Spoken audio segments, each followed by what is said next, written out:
El agujero del diablo. Soy un geólogo que trabaja en el Parque Nacional Death Valley en Nevada. Durante los últimos meses, hemos estado estudiando la formación geológica denominada Devil's Hole.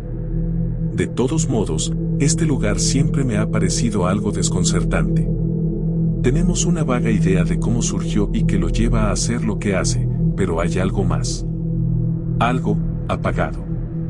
El otro día, enviamos un pequeño dron submarino al agua para ver si podía trazar un mapa del sistema de cuevas laberínticas que sabemos que existe, pero que ha estado completamente inaccesible durante décadas.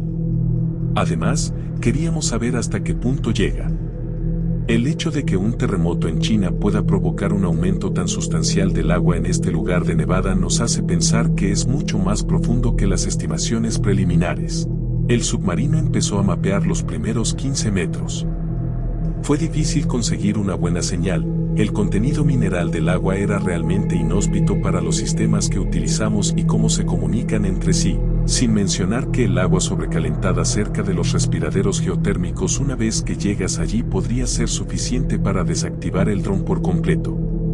Alrededor de los 23 metros, la señal se volvió muy delicada. Tendríamos unos minutos de comunicación decente, pero luego se cortaría por completo y nos dejaríamos preguntándonos si el submarino se había estrellado o si había sufrido daños irreparables. Durante las ventanas en las que podíamos mover el dron, exploramos de cueva en cueva y profundizamos cada vez más. El agua estaba muy por encima del punto de ebullición, a medida que aumentaba la presión, también aumentaba la temperatura. El submarino podía aguantar una temperatura de 200 grados Celsius durante un corto periodo de tiempo, y las bolsas de agua se estaban acercando a ese máximo. Llegamos a un lugar relativamente fresco, alrededor de 107 grados Celsius, y nos dijeron que estuviéramos en espera. Greg, el tipo que operaba el equipo óptico del dron, seguía insistiendo en que estaba viendo destellos de luz muy por debajo de nuestra posición. Seguí insistiendo en que el equipo estaba funcionando mal y causaba los destellos, pero Greg no dejaba de decir que otro sensor registraba ráfagas de calor al mismo tiempo que aparecían los destellos. Discutimos un rato y el dron se quedó en el lugar. El nivel del agua en el hoyo comenzó a subir. Esto no fue inesperado, una cantidad sorprendentemente pequeña de actividad sísmica en cualquier parte del mundo fue suficiente para mover el agua hasta aquí. Seguimos discutiendo y no notamos más destellos en la pantalla hasta mucho más tarde, cuando analizamos el video. Sin embargo, lo que finalmente nos sacó de nuestras expectativas fue la forma en que el agua empezó a cambiar de color. Pasó de su tono normal a un rojo apagado. Grant miró la pantalla y notó que la profundidad del agua en la cámara de la cueva, originalmente de 11 metros, había cambiado a 107.600 metros. Sabíamos que tenía que ser un error. Aparecieron más destellos en la pantalla mientras el agua hacía espuma y burbujeaba en la superficie, luego la alimentación se cortó. Y permaneció muerto. Greg y yo analizamos el video durante la noche. Todo lo que habíamos visto estaba allí y era igual de confuso, pero entonces Greg vio un pequeño pico en la pista de audio justo cuando la profundidad de la cueva parecía caer hacia abajo. Lo pasó por algunos filtros para amplificar la señal y limpiarla, luego lo reprodujo. Lo escuchamos unas 20 veces seguidas, a pesar de escucharlo perfectamente la primera vez. Déjame dormir. Déjame soñar.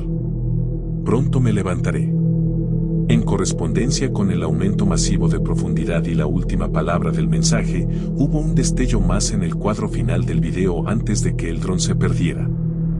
Después de que Greg lo limpió, vimos que era un ojo único, brillante y rojo que parecía del tamaño de una casa. El tamaño de una casa de 107.600 metros de distancia. Historia número 2. 100 años tarde, demasiado tarde. Demoró años para que los científicos desarrollaran la tecnología necesaria para viajar en el tiempo, pero finalmente sucedió. Entonces llegaron las primeras pruebas con humanos. Estaba nervioso, pues me convertiría en la primera persona en viajar por el tiempo.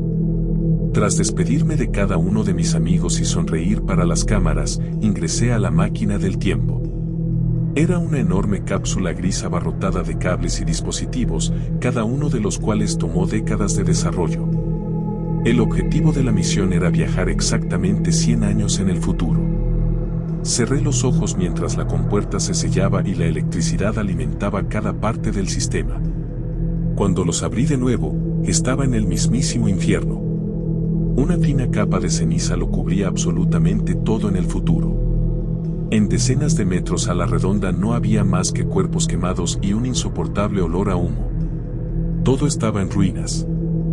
En medio de aquel horror, intenté manipular los controles para regresar a mi época. Me sorprendió descubrir que también estaban chamuscados por la gigantesca cantidad de energía necesaria para viajar por el tiempo. Estaba desconsolado. Aparentemente, me salté un lapso apocalíptico y llegué a un mundo donde no quedaba nada. Lo peor es que no había forma de regresar y advertir a las personas de mi tiempo. ¿Qué podría hacer? Caminé por el lugar durante lo que parecieron semanas. Además de los escombros y cadáveres chamuscados, no encontré ningún otro indicio de lo que sucedió en ese lugar antes de mi llegada. Asumí que los daños fueron causados por el impacto de un meteorito o una llamarada solar, pero nada podía confirmarlo. Me obsesioné con encontrar una forma de regresar a casa. Y como también contribuía al desarrollo de la máquina, creí que podía repararla si lo intentaba. Estaba tan desorientado que ni siquiera podía recordar el tiempo que llevaba en el futuro, cuánto dormí o cuánto comí de las raciones de emergencia que, afortunadamente, empaqué para el viaje. Finalmente, después de mucho tiempo, logré que los controles dañados empezaran a dar señales de vida.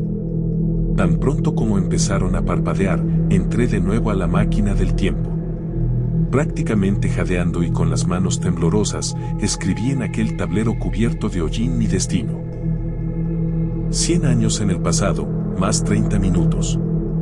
Si regresaba media hora antes de mi partida, podría advertirles a todos, incluyéndome a mí mismo, sobre lo que encontré en el futuro. Cerré los ojos mientras la compuerta se sellaba y la energía hacía lo suyo con la máquina. Cuando los abrí de nuevo, seguía en el infierno. Otro paisaje devastado por el fuego. Otra escena horrorosa. Pero, ¿cómo es que seguía en el fin del mundo si viajé con éxito al pasado? Analicé los cadáveres bajo la máquina y un profundo escalofrío recorrió todo mi cuerpo. Cámaras. Sí, todo estaba en ruinas, pero las reconocí en medio de aquel desastre. Eran las cámaras que instaló la prensa para la cobertura del primer viaje por el tiempo.